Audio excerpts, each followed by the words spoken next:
আচ্ছা ভাইয়া, বুড়া হোক আর জোয়ান হোক সেটা আমার দেখা বিষয় না। যে যে আমাকে ভালোবাসবে তার কাছে আমি বিয়ে বসবো, তারাই আমি মানে ভালোবাসা দিব। তুমি বলতে চাচ্ছ যে বুড়ো জীবন সেটা তোমার বিষয় না, বিষয় হচ্ছে একটাই যে যে ভালো মনে ভালোবাসবে তাকে তুমি ভালোবাসা দেবা, সেটা কি মন থেকে দেবা তো? জি, মন থেকেই তো দিব, মন থেকে দেওয়ার জন্য তাই।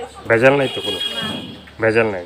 তো দর্শক, এই যে নির্ভেজাল যদি ভালোবাসা পেতে চান তাহলে আপুটির ভিডিওটি দেখুন এবং ভিডিওর ভিতরে ফোন নাম্বারটি দেওয়া আছে।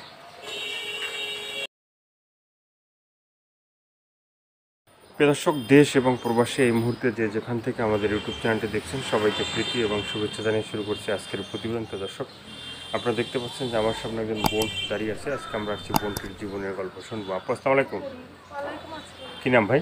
সুমাইয়া। সুমাইয়া। তো সুমাইয়া আপু, আজকে আমরা আসছি তোমার জীবনের গল্পটা শুনবো। তোমার জীবনের ভালো লাগা, ভালোবাসা, সুখের দুঃখের কষ্টের কথাগুলো একটু বলো। ভাই একটি গরিব মানুষ, মা আছে বাবা নাই। হুম বাবা ফেরতে চলে গেছে ছোটবেলায়। হুম আবার আমার বুড়া মানুষ, 3 ভাই বোন, 2 বোন, 1 ভাই ছোট। ভাইটা ছোট, মাদ্রাসায় পড়ায় কষ্ট করে। আর আবার আম্মা বুড়া মানুষ বাসা বাড়ি কাজ করে আমাদের সংসার চালায়। আর আমার ভাইয়া মাদ্রাসায় পড়ায়, টাকার জন্য কষ্ট মষ্ট করে চলে। তো তোমার দেশের বাড়ি কোথায় সুমাইয়া? দেশের বাড়ি কুমিল্লা। কুমিল্লা। তো বাসায় কে কে আছেন?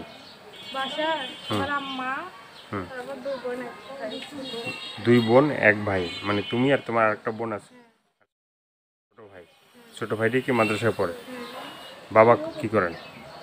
বাবা নাই, বাবা ছোটবেলায় ফেরে আরেকটা বিয়ে করে চলে গেছে। বাবা নাই, মানে বাবা আছে তো, মানে সে আরেক জায়গায় আছে, আমাদের মতন। মানে আরেক জায়গায় আছে, মানে তোমাদের খোঁজ খবর নেয় না, সেটাই। তো নাই বললে তো হয়তো বুঝে যাবে যে মারা গেছে। হ্যাঁ, তো এর আগে কখনো ভিডিও করছিল সুমাইয়া? জি ভাই, একটা করছিলাম। করছিলা। তো সেখানে কি দর্শক ভাইরা তোমাকে কি ভালোবাসছিল, না ভালোবাসা দিছিল বা সাহায্য সহযোগিতা করছিল?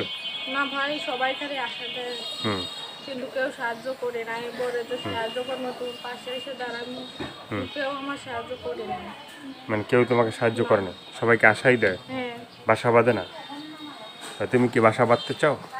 ভাবতে চাই বলেই তাইছে ভাই, একবার যাতে আসতে নাই আর একবার আসতেও পারে, হুম মনের মতো তো মানুষ হয়ে। কী ধরনের ভালোবাসার মানুষ চাও? কি ধরনের, যে আমার পাশে এসে দাঁড়াবে, যে আমার বিপদ আপদে পাশে এসে দাঁড়াবে, যে আমার ছোটো ভাইদেরও দায়িত্ব ব্যাপারে। মানে ছোটো ভাইটার দায়িত্ব হয়তো তোমাকে ভালোবাসবে বা তোমাকে তোমার সাথে সংসার করবে, তার উপর না দায়িত্ব নেবে। আগে যদি দায়িত্ব নেয় তাহলে সে আগেই পালাই দেবে। না ভাই, আগে ভালোবাসে দিয়েই তো দায়িত্ব দেবে, এমনি। ভালোবাসা দিয়ে হয়তো তোমাকে ভালোবাসবে বা তোমার মন দেখবে বা ই করবে, তোমাকে দেখবে বা তোমার সব কিছু দেখার পরে না সে তোমাকে জানবে। হ্যাঁ, অনেক আছে এভাবে ভালোবাসা দিয়া 2 দিন পরে টাকা পয়সা নেওয়ার পরে মানে হারাই জায়গা, মানে তার সব সাথে খোঁজ মেয়েরা খবর নেয়। এক ভাই। হুম, সবাই বলে যে সব মেয়েরা এক না, আসলে যে কে কোন মেয়েরা কী মানে কী ধরনের সেটা তারাই জানে, আর কেউ জানে না। হ্যাঁ, তো মেয়েরা এক। বললে তো আর চলবে না, ভালো খারাপ সবার মধ্যেই আছে। ভালো খারাপ সবার মধ্যে আছে। তো বয়সটা কত হবে এখন? আমি এখন কোন মানুষের যে আবার পাশে এসে দাঁড়াবে, যে আবার ভালোবাসা দেবে, যে আমাকে সাহায্য করবে, হুম, সেই রকম একটা মানুষ চাই, বুড়া হোক আর জোয়ান হোক। বয়সটা কত হবে তোমার? আবার হুম, কোনো 15। তো 15 বছর বয়স, বিয়ে শাদী তো এখনো হয় নাই। সম্বন্ধ আসে বাসায়? বিয়ের আইছিল, সম্বন্ধ আইছিল, রাজি বসে তুমি? নাই। মানে বিয়ে বসতে গরিব রাজি? করে ওনার বাবা মা এনে দেয় নাই। হুম, মানে তুমি কি বিয়ে বসতে রাজি? রাজি তো, গৃহস্থর কাছে বিয়ে বসতে রাজি। বাইরে আমার তো গৃহস্থ, তার জন্য বাইরেরাও আসছিল, কিন্তু আমি বিয়ে বসি না, গৃহস্থরাও আসছিল। এখন বলছে বেদে যে আমার বেদে পাশে এসে দাঁড়াবে, যে তুমি কি আমাকে বেদে সম্প্রদায়ের কাছে বিয়ে বসতে চাও না মানে গৃহস্থ না, ঘরের ছেলেকে? গৃহস্থদের কাছে বিয়ে বসতে। গৃহস্থ ঘরের ছেলেকে বিয়ে করতে চাও? তো গৃহস্থ ঘরের এটা বললাম ওইটাই, যে যে আমার মনের মতন হবে, যে পাশে দাঁড়াবে, যার মন ভালো, তাই এরকম একটা মানুষ চাই। যার মন ভালো সেরকম একটা মানুষ চাও। আর কিছু বলার আছে? তো দর্শক, এই আপুর কথাগুলো শুনলেন, ভালো লাগলে অবশ্যই তার পাশে থাকবেন। সাহায্য সহায়তা, প্রেম, ভালোবাসা, বিয়ে শাদী যে যেটা করবেন সেটা আপনাদের একান্তই ব্যক্তিগত ব্যাপার। ভালো থাকুন, সুস্থ থাকুন, প্রতিদিন একটি হলে ভালো কাজ করুন, সেটা হয়তো আপনার জন্য না হয় দেশের জন্য। 5 ওয়াক্ত নামাজ পড়ুন, দেশটাকে বেশি বেশি করে ভালোবাসবেন, চ্যানেলটি সাবস্ক্রাইব করে সঙ্গে থাকবেন। সবাইকে আল্লাহ হাফেজ, সবাই ভীষণ ভালো থাকবেন।